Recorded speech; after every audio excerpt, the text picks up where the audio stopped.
जब हम लोग बचपन में थे हम सोचते थे कि बड़े होकर के हम डॉक्टर बनेंगे, इंजीनियर बनेंगे, पुलिस में जाएंगे, अलग अलग विभाग में काम करेंगे, बड़े लोग बनेंगे।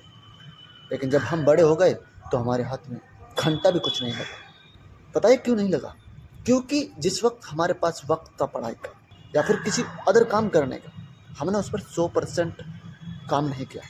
इसी कारण हमें बड़े होकर के वो घंटा हासिल नहीं लगा। जो बचपन में हम सपने सजाए हुए थे, आज वो सपने हमसे दूर हो चुके हैं। हम इतने व्यस्त हो चुके हैं कि अपने आप को वो खुद टाइम नहीं दे पाते। दूसरों को तो क्या देंगे? हाँ, दूसरों को देने के लिए टाइम है।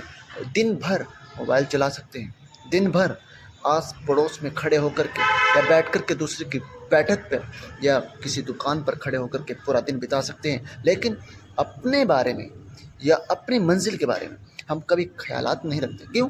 क्योंकि हम इतने व्यस्त हैं ना, दूसरे के बारे में सोचते हैं, और सोचना हमारा काम है। अगर सोचेंगे नहीं तो दूसरा क्या कहेगा, और दूसरा कहेगा तो हमारे पर क्या इफ़ेक्ट पड़ेगा, और जब इफ़ेक्ट पड़ेगा तो हम कुछ करेंगे नहीं, शर्मा के मारे हम घर बैठ जाएंगे। इसीलिए दूसरा क्या कहेगा इसके बारे में मत सोचें, आगे बढ़े, आगे एक कदम आगे की सोचें, अपने फ्यूचर के बारे में सोचें। यकीनन आप दूसरे के बारे में सोचना बंद कर दोगे, महंगाई का दौर है, कमाओगे नहीं तो सब कुछ आपके जो साथ है ना वो भी छोड़ कर चली जाएगी। कम शब्दों में ज़्यादा समझ गए हो क्या आप? ठीक उसी तरह से ज़िंदगी काम करती है। आप अपने लक्ष्य पर ध्यान रखें और विश्वास रखें और उसे हासिल करने की कोशिश करें। ज़रूरी नहीं कि हर एक पढ़ा लिखा इंसान DMSDM ही बनेगा। ये भी ज़रूरी नहीं कि हर एक इंसान पढ़ा लिखा मजदूर ही बनेगा।